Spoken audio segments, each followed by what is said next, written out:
Hello, and welcome to Friends for Life, a podcast of the Lutheran Church Missouri Synod's Life Ministry. We're sharing the stories and insights of real people living out God's love for the people He's created. We hope you'll stick around and be our friends for life. Thanks so much for joining us for episode 21. I'm your host, Steph Neugebauer, and today our episode is a special crossover episode with my good friends at the Lutheran Ladies Lounge who recently had me on as their guest.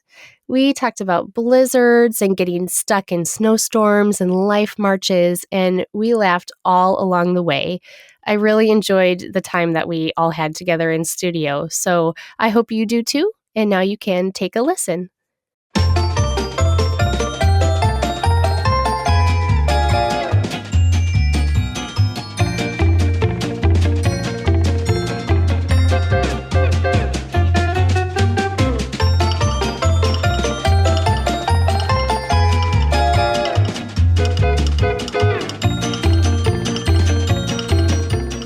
Listening to the Lutheran Ladies Lounge Podcast. I'm Sarah. I'm Erin. I'm Bree. And I'm Rachel.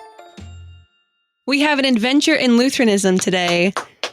And we have a special guest in studio. You get a twofer today. It's a twofer. This is super exciting. And our guest is actually in studio, in the flesh, which makes it even more exciting. Mm-hmm. And there's a lot of ands going on right now. So many ands. And our guest is a fellow podcast host. So if you listen to KFUO podcasts, you may recognize Steph Neugebauer's voice from the Friends for Life podcast. We like to plug that one occasionally in the Ladies Lounge. You do great work on that podcast, Steph. So I'm super excited to have you in studio with us today. Thank you. It is good to be here. I think Bree was the one who said we have another experienced podcaster in the house. I said, does that mean 20 episodes makes me experienced? Embrace it. Embrace it, girl. Embrace it. And Double digits. Some little cross-pollination here. It's wonderful. Yeah. Yes. We love that. It's true. It's true. So, Steph, why don't you give us a little bit of your background, whatever you want people in the Ladies Lounge to know, and a little plug for your podcast, too. Oh, I would love to. Okay. Let's talk about me. Yes. My background. I don't know how detailed you want me to get, but your entire life story, please. Sure. Okay. We'll be here in an hour, though. How many episodes do I get? So I have been working with Life Ministry, now kind of been a part of them for the last many years, and I have been brought on once again. Life Ministry is a passion of mine. So I actually am a CUW graduate, Bachelor of Science. My background is ultrasound. Yes. Oh, wow. And then the next thing you do after you graduate with a bachelor's in ultrasound is you go to seminary. And that is what I did. That's what most people do, you see. So, so I did that. I met my husband. He's a pastor. And that has meant that we've been taken to different places we would not have expected to go. We're very blessed, though. We live in Arkansas, Northeast Arkansas, and we love it there. I have been given the opportunity to be on with Life Ministry again in a couple different ways, but one of them being the Friends for Life podcast. And so it's been a new experience for me to host a podcast. Deaconess Tiffany Manor, director of Life Ministry, approached me and asked me if I'd be interested in hosting a podcast. And I said, I have no understanding of how you host a podcast. I listen to podcasts, but I don't even know what that looks like. So it's been a year and a half of learning technology and the podcasting etiquettes and all of that stuff, which you ladies have been really helpful with. Sarah's just good at editing. And Sarah's good at, yes. No, that's the only part. So people don't know that Sarah's also intimately involved in Friends for Life for posting and helping to edit. Very cool. So Friends for Life is the podcast of the LCMS out of the Division of Life Ministry. And essentially what we do is we talk about life topics through the lens of the gospel. And we have a lot of serious topics, but we also try to make it more on a lighthearted note too. Kind of like, hopefully like it would be me and someone else sitting down for coffee. At least that's how I feel when I have guests on. In fact, I usually have coffee or tea with me. I have had so many wonderful guests on so far. So we've recorded 20. And I have learned so much from the guests that we've had on, just their wisdom and experience and their pastoral care for people, essentially learning how to love our neighbors, the most vulnerable. And that includes unborn babies. That includes the elderly. That includes anyone in between on the spectrum of aging or abilities. And so it's been a joy to do that. And I just thank you for the opportunity today to come and talk about another passion of mine, which would be the March for Life itself. And I'm very excited to be a part of that. Can I just jump in with a personal question real quick? Like we're just out the gate. No. You're from you live in Arkansas, right? Yes. Okay. Did you get affected by the storms last week? And is everything okay by you? Oh, wow. Thank you for asking. No, you're welcome. That's my life right now. So you said Arkansas and I was like, oh, but ding, I just told a last donor week that being in mid-December. Correct. Yeah. Yes. Yeah. And if I'm under the impression too, and Sarah, you checked in on me. That was so kind of you. Texted me to check on my family. We did not have any touchdown within like a 30-mile radius, although we were told we were going to have sirens going off all night. And we didn't. They dodged us and they kind of traveled more, east. Are your congregants okay? Everyone is. Although, in fact, our next door neighbor, her father-in-law was in the Monette nursing home that got struck by the tornado. And for hours, they didn't know if he was accounted for or not. And he is well. Good. But it did hit home in that way too. And then again, only to wake up and to hear of the devastation of Kentucky and even in Illinois and the tornadoes that spun off of what we had starting in Arkansas. Yeah, it was it was a doozy. And that's what happens when it was almost 80 degrees. We turn on our AC in December. Yep. Wild. Yeah. Sorry, I just wanted to make sure. I thought you were going to ask me a much more personal question. No, I know. That's why I said it like that. I just like to scare people periodically. I enjoy doing that. I'm going to ask your deepest secret right now. Your social security number. Well, Stephanie, I really appreciate the Friends for Life podcast, and I really appreciate the breadth of topics that you've covered so far in just the short amount of time you've been doing this.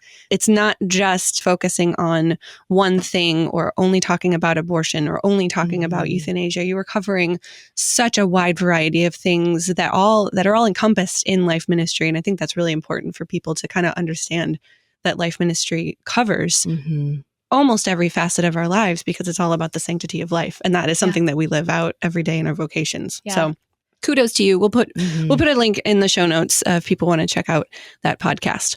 Thank you. Now for the main event today, you mentioned the March for Life. This episode is scheduled to drop on the actual Friday of the March for Life. So as people are maybe listening to this podcast as it drops, there's people marching in Washington, D.C. right now. And so this March for Life is something that happens every year. It's an amazing event. I've been able to go once. You've been able to go once, so that I guess. Right. Yeah. Although when this comes out, I'll be marching too. Hey! So that's really cool. Yes. I will be there. The magic of podcasting. That's two right. places at once. Exactly.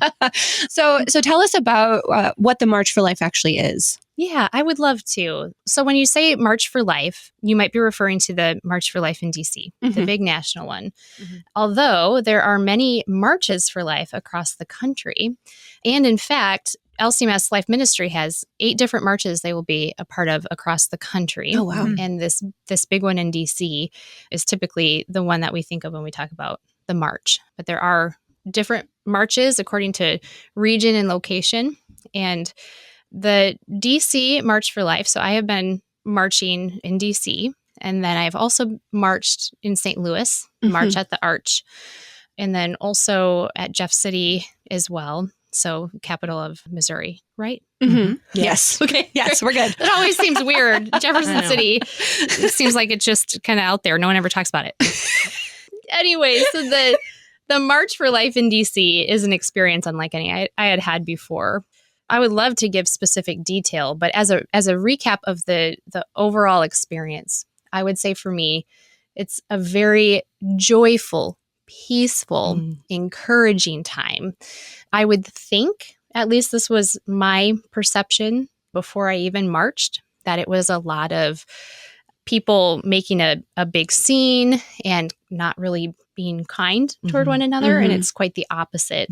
My experience was it was a very peaceful time where groups of all sorts, not just Lutherans, not just Catholics, not just Christians, Mhm. but even secular organizations, even those that are atheists, all come together under this belief that we are to protect and to guard life. And specifically, the LCMS has a group that marches together, and the LCMS loves to coordinate people even on a regional level. So if you know of an area near you that's having a march that might not be on our website yet, we would love to know. And I can share that at the very end too, how you would get in touch with us. But we love to coordinate a group specifically of LCMS people. We're all usually wearing these bright green fluorescent hats, holding signs that say who we are and where we're from, and that we believe in Christ from whom comes all good things, including life. And so I believe the year that I was there, the LCMS got to be the forerunners of the march. Oh, yeah. And that was a very exciting time. We had President Harrison there as well.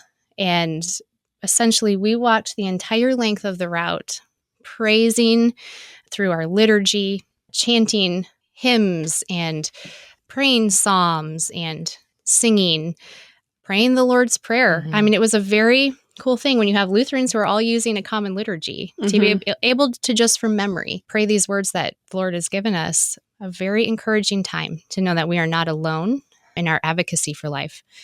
And I have only had a positive experience doing marches with the LCMS. I would like to know sort of what does the day of the march look like? I mean, drop us down there. Where do you go when you show up? What's happening? How do you know it's time to start? And how long is the route? I mean, give me all the juicy details of what it's like to actually be there and spend the day at the March for Life. Rachel, thank you for that question. I should have started with what the beginning of that day looks like, because we all met at Emmanuel in Alexandria, Virginia, so just outside the city. And we started with a worship service. And then after the worship service, we had breakfast. And then after breakfast... Wait, what time did you start? Worship service. Yes. What time? Like, she wants to know how early she has to get up in the morning if she shows up to the March for Life. It's a 5 a.m. start and then breakfast? Oh, that's a good question. Wow, if it was a 5 a.m. start, I'm not sure where I would be at the moment. I'm sure where I would be.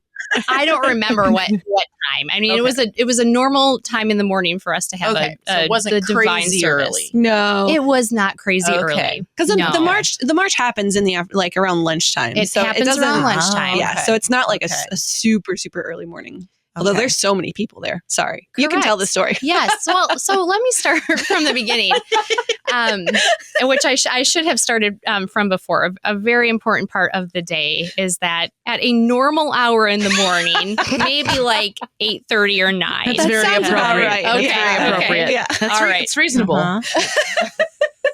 We, the group of the LCMS marchers, met at Emmanuel in Alexandria, Virginia, just outside the city. And we had a divine service. What a great way to start out the day, with your focus being on Christ, who gives all good gifts. And the reason we march is because Christ incarnate has come and has hallowed the human experience. And so that's why we march for the unborn as well. And then following the divine service, perhaps what would be an appropriate breakfast time? 10:30. We had breakfast Leaning towards brunch, but okay. Yeah. Okay. Yes, you're right. And then everyone, in their own way, got transportation to the site of where we all gathered. Okay. What were the various kinds of transportation that was taken? Well, good question. What did you do to get to the march? I took an Uber, which was did you really? at the time. This was in 2016. Was kind of a newer time for Uber to be, up and coming. And so the whole app experience for me, the paying through an app. I mean, only 5 years ago, these were new concepts. Oh my goodness. Yeah. So I did take an Uber, but there were, I think there were busing situations. And the train too. When I went in 2019, there was just a whole bunch of people with the bright neon green caps on the train. That's cool. And it was nuts. Yes. Those trains were so full. Yes. Yeah. Wow. Yeah. I can imagine. It is real cool. Those caps are great. Not only for like a Disney World experience, but also for a March for Life DC experience. You can totally spot where you're supposed to be. Yes, exactly. Okay. Exactly. Okay. So, you're thinking January on the East Coast. Cold. Freezing cold. Yeah. And that the year that I was there was also the year of the big snowstorm blizzard Right. in DC as well. Didn't people got stuck there, didn't they? I got stuck there. Oh. Yes. Okay. So we the people got stuck there in Washington, D.C. Uh-huh. I was pregnant with our firstborn. Oh, my and goodness. It was not a great experience to not be able to, like if I was hungry, I had to walk to restaurants and restaurants were closed. And I mean, no snowplows were going through. It was nuts. Oh, my goodness. That's a story for a different time too. It was a wild experience, but all part of it, like all looking back. I mean, just the Lord used it all for his good purpose. My flights actually got canceled too. When I went, it was snow. Yeah. Yep. So we'll see. We're talking to our future selves here in a month. I don't know what the weather is going to be like. Well, what this all shows Probably me 80. is that people care enough about this that they're willing to march in a DC winter, even Yes. knowing that occasionally snow just dumps and leaves you stranded. So that I think makes the march that much more powerful. You're if right. it were in like September or during April with the cherry blossoms, everybody would like go, and it wouldn't be You're require right. nearly so much passion and dedication. Yes. Mhm. Yeah. So if you could make a movie of the march, like a 30-minute long movie, you could really dramatize it being by against all the odds. They put on their animal coats, furs, and marched. Pelts. Yes. Yes, animal pelts. Yeah. So my experience was it was very chilly. But you're right, Rachel. Like that's even in adversity, that's kind of when God's people are formed sometimes the most. And so it is very cool that looking, to your left or your right, you're like, here's a neighbor that came out today with me to march because they found it worth it. So we left off on your Uber ride. Okay. What happened after the Uber ride? Oh, the Uber ride from brunch to the marching site. Yes. Yes, I got there safely, of course, because I'm here today. And there's still Uber is still a thing. So. Yeah, they didn't go out of business. Right. And I remember that the March for Life is a specific organization in itself. And so they had a whole platform of people speaking. I don't remember who their keynote was at the time, actually out in the cold. I know they've had presidents come before.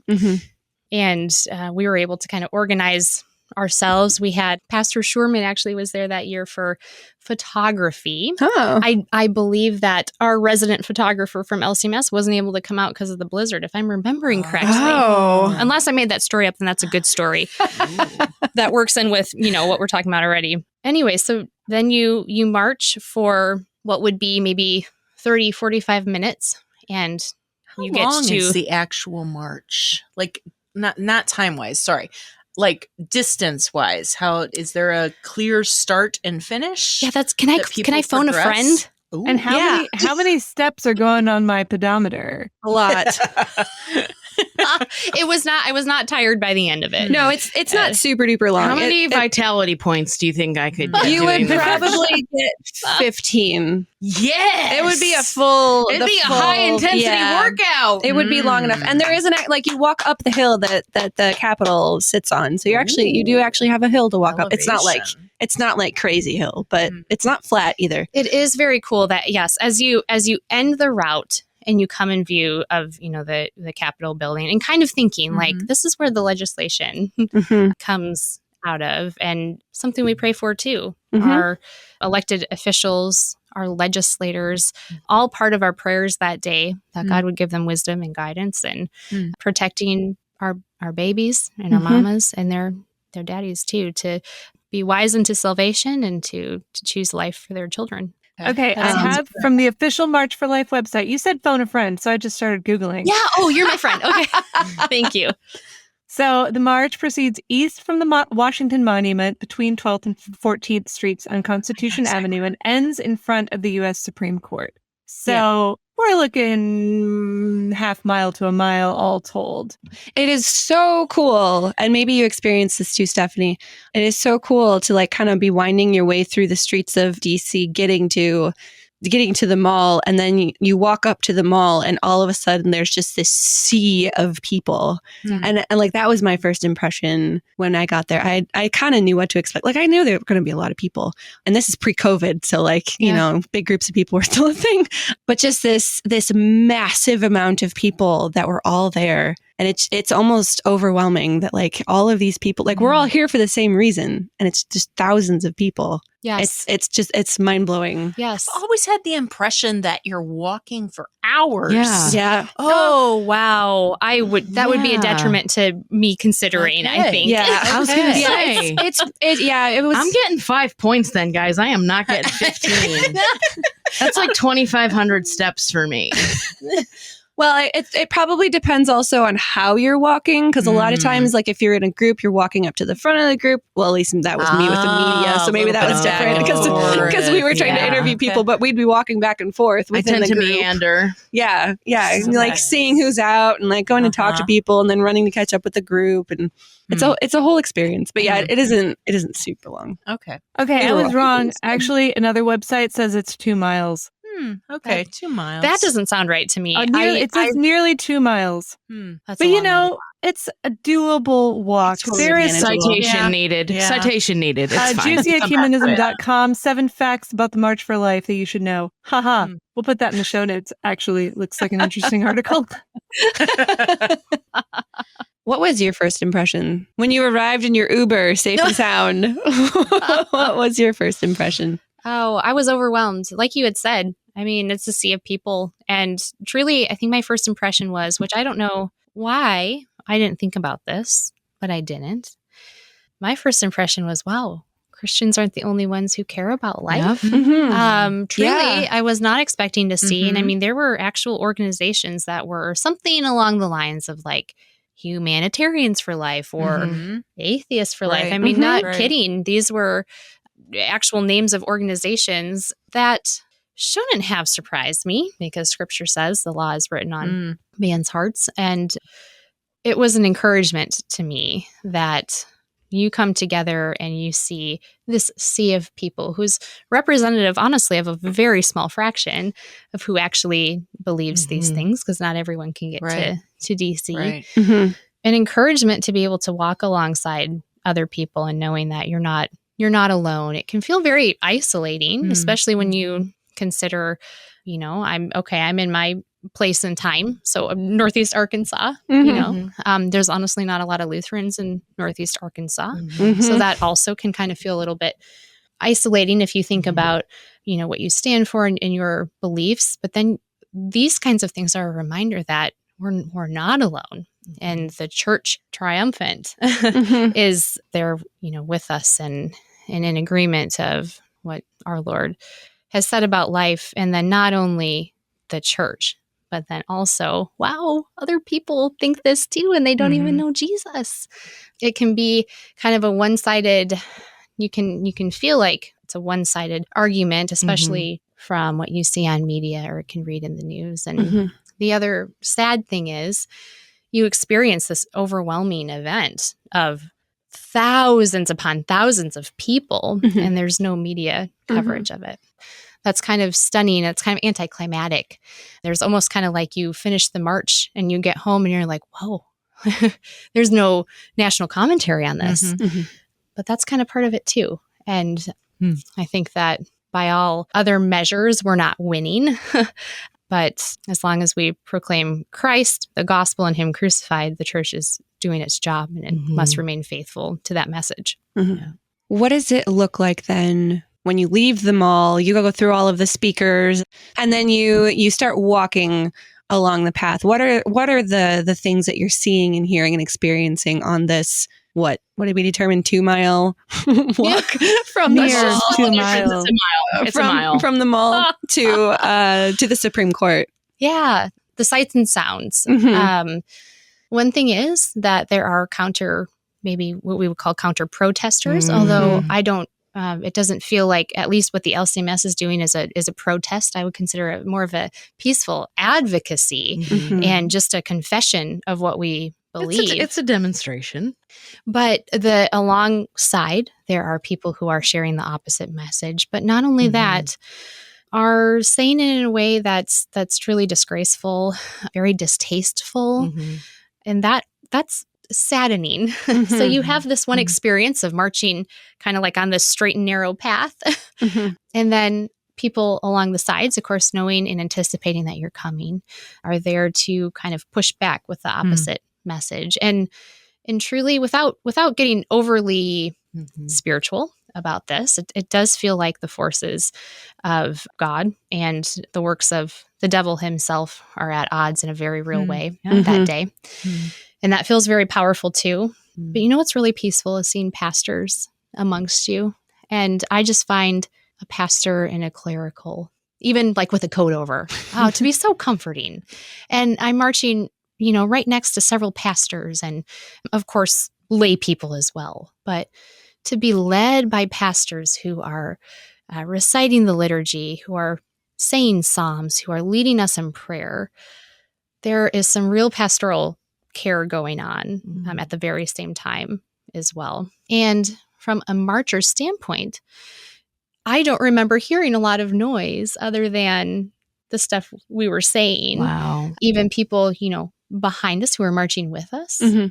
I was truly in that moment. And then in our mob of green people, and I truly would be surprised if I heard of anyone who's marched with the LCMS who's had a different experience than that. I would be surprised if they did. So I do think that my experience, albeit limited, is kind of a representation of what other marchers experience as well.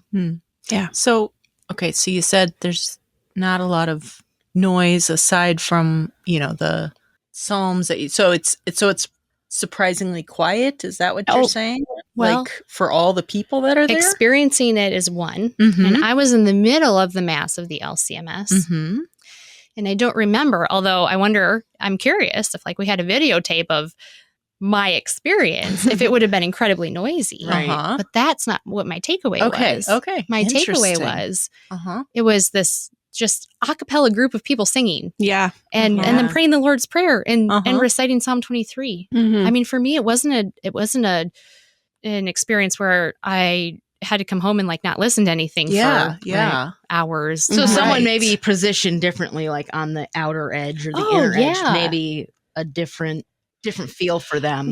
I would be so curious. I would be so curious what other people experience, but not only outside of the LCMS, but then outside of our marching group as well. No, Sarah, what was your experience like? There wasn't a lot of yelling happening. I know that there was a group, and I don't remember who they were, but it was this drumline group that was doing this drumline thing the whole way. That was really cool and loud, but really cool. And there are other groups who, we in the LCMS have our signature hymn singing that we do, and that gets kind of loud. And it's also kind of interesting because our group is so big. If you're at the front or the back of the group, you're kind of going in two different keys and in two different tempos. It's that Doppler effect. Yeah, that's a really wild experience to hear different hymn singing happening of the same hymn. But there are other groups some of the Catholic groups pray rosaries while they're walking. So there's other things that are happening.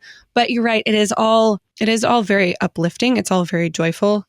There's not a lot of downer people, except for the people that are protesting what we're doing. And some of them, that is very jarring. I do have a question though, because I know that a lot of moms in my circles or coworkers or whomever want to send their teen girls or the youth group or whomever to, is it safe basically?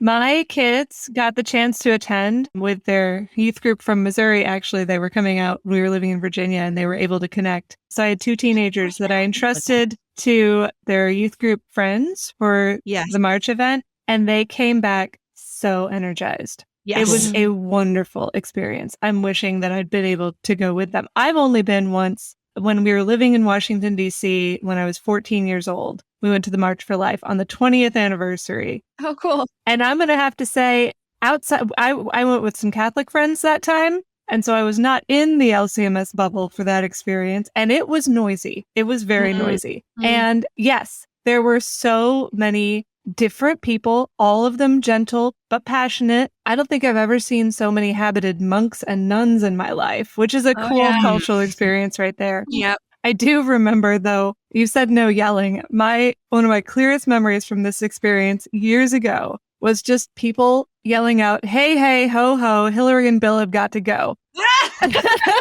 Brother. It was a different age. But I think the March for Life has really come of age in that people have said, what do we really want to be saying with this event? What is the message that if we have to keep marching from now until kingdom come, we want people inside and outside to take away from it? And you're right. It has actually, from everything I can see, gotten even more positive over the last 2 decades. And even though the reason that we're marching is no less tragic, no less angering than it has been, it's still an outrage. But the marchers have said, we want to sing hymns. We don't want to shout slogans. And I think that's really cool. At least the Lutheran marchers have done that. I'm sure there are some people still shouting somewhere in that long, long column of people. I hope they're still calling out Bill and Hillary Clinton. Like, that would just be so funny to me. Something else that was really cool from my experience is when we got to the museum, which is along the march route. And the First Amendment is actually written on the outside of that building. And we all stopped as a group in front of that building and read through the First Amendment from the Bill of Rights. Oh, wow. As a group of Lutherans that were all together, which is a very, I don't know, it's kind of struck me at the time because we're here marching for something that we believe in our religious views and our vocational views. But then we do believe also 2 kingdoms theology and everything in Lutheranism, to have this like juxtaposition of all of these beliefs in our Lutheran belief system kind of all coming together. I don't know. It struck me as something that was really interesting. And I am curious. I've never been to a March for Life before. You should go. Pretty much everything that I've ever ingested about the March for Life is influenced by the things I do see and read, and including our own LCMS publications, to be fair. Is there a multifaceted approach to March for Life? In other words, abortion obviously is a huge topic when it comes to life matters. Are there other focuses, whether it's a speaker or a cluster of people or a sign? I guess what I'm asking is abortion really the primary thing that is being demonstrated? Is it really a march against abortion, or is it a march for life? That's pretty much what I'm asking. Oh, thank you for translating that for me. It's a heavy question. It's a good question. I don't know that I have the right answer, other than the answer I would give is that the first thing is that Christians march because we believe that life is a gift and life is valued and life is bestowed on us from our Creator. And then what flows from that is the fact that we stand against then abortion. Sure. But I think I would be lying if I said it wasn't a march also against abortion, because we're marching for the DC one, at least, in the very seat of our country, of course, where these decisions are made and they stem from that affect our whole nation. And so I would say also that it's a march for the unborn who are vulnerable to being killed from abortion. Sure. And the reason I ask is I just wonder how many more groups could get involved if there was a more diverse set of topics or groups, or, and not even like the organizations to get involved, but, a significant criticism of Christians. I know I've heard it said about the LCMS, like, we care about babies until they're born. You know what I mean? Like, that is an ongoing like litany that we hear is Christians only care about babies until they're born. And so part of me just wonders if we really showed the other facets of what we believe as lovers of life, like how much of that noise could we cut through? Well, and the March for Life its stated, its mission statement definitely goes beyond just abortion. I'm looking at their website right now, and it says, "We celebrate life from the moment of conception to the moment of natural death and every moment in between." So there's room for all of that in this. Yes, there is a heavy abortion focus because that is a huge issue in our country and has been and will be until we get it all sorted out. If Jesus doesn't come back first. I'd be okay with that, though. I'm sorry. Honestly, I would be fine with that too. But there is room. And I remember, in the early 90s, there was a whole lot of press over assisted suicide. Remember Dr. Kevorkian? Oh, yeah. And so that was another point of emphasis for the march the year I was there. It was abortion and assisted suicide were huge focal points. But I think that if you have the vision to support life from conception to natural death, there are all sorts of other conversations that spin out from that. Yeah. So for sure. I will say, Bree, too, from my experience, being there is a heavy message on the fact that life in the womb is worth protecting. Absolutely. And that's the major focal point. Sure. But of course, as we walk too, there was also prayers for the families. Okay. Prayers for the moms and the dads.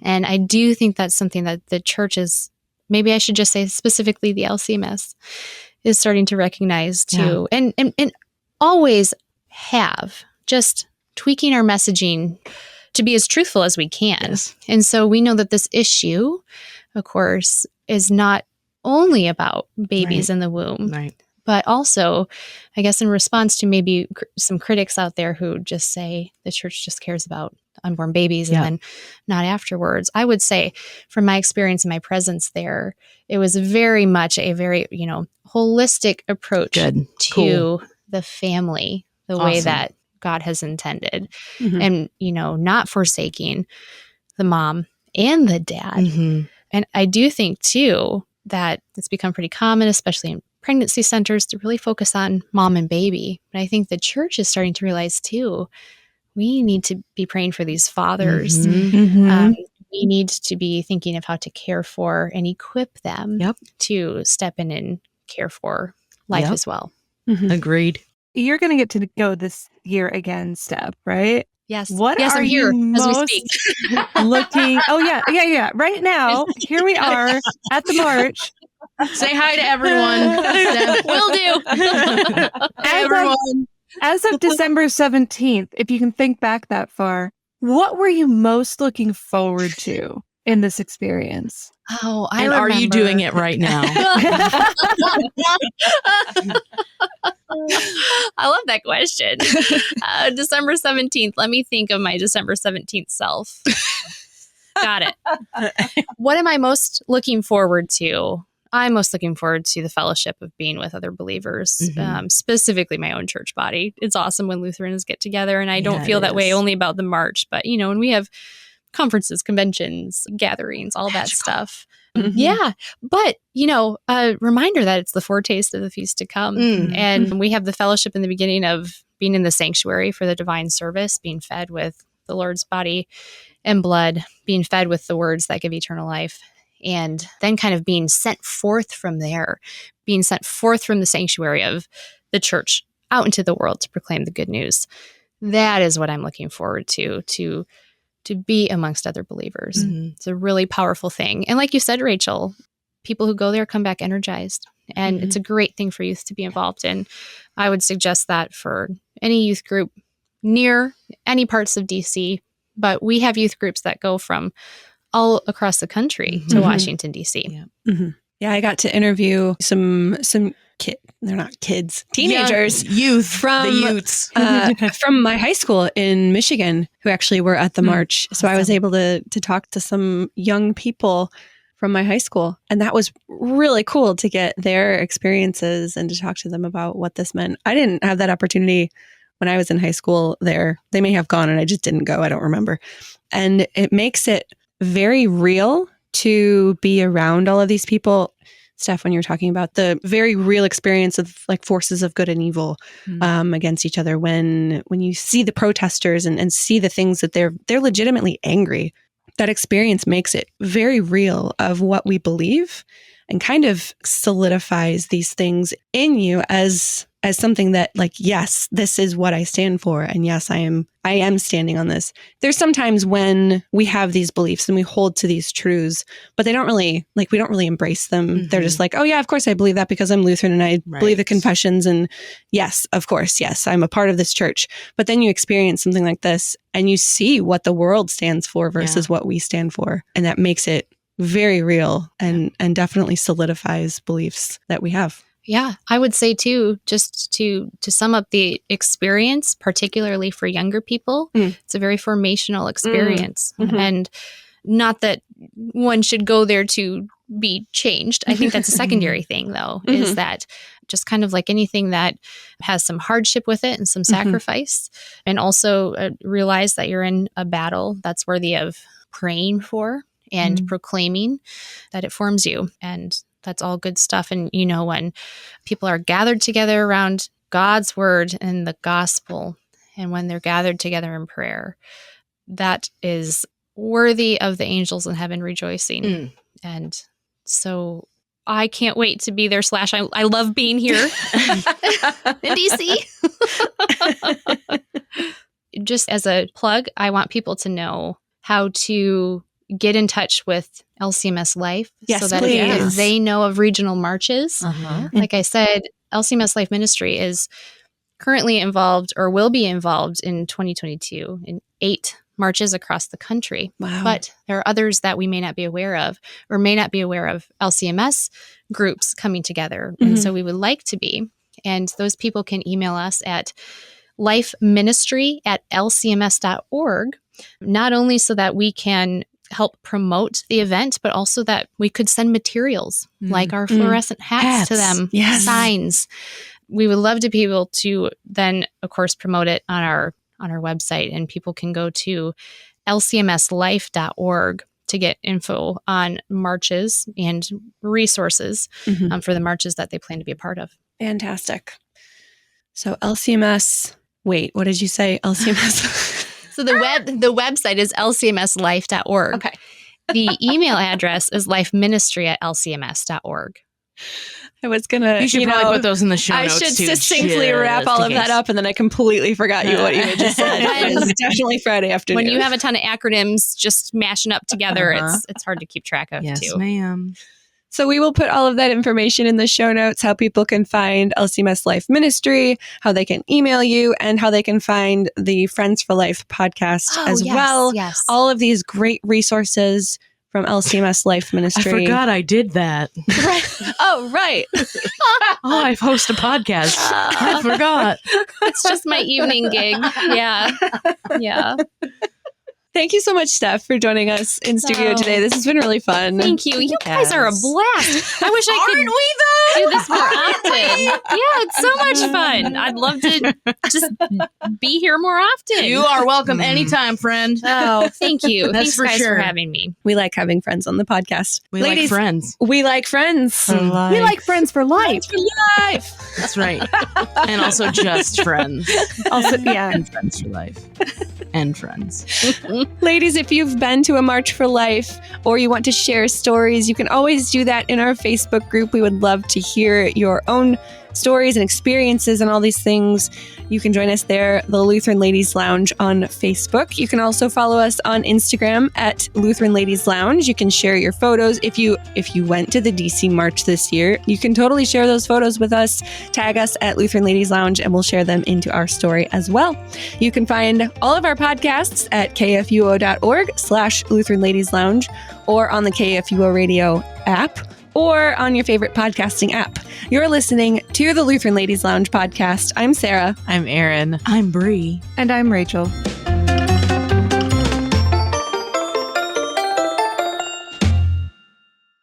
Thanks for having me, Lutheran Ladies Lounge, and thanks to our listeners for tuning in. If you liked what you heard, please leave us a review, and don't forget to click the follow or subscribe button so you don't miss out on upcoming episodes. New episodes drop twice each month. You can find us on Facebook and Instagram as Friends for Life LCMS. And finally, listeners, we want to hear from you. Have an idea about a guest you'd like to hear from or a topic you want talked about? Email us at friendsforlife@lcms.org. We want to hear from you about what you want to hear about when it comes to issues of life. Thanks for joining us. Friends for Life is a podcast that introduces listeners to life issues by introducing them to friends who stand for life.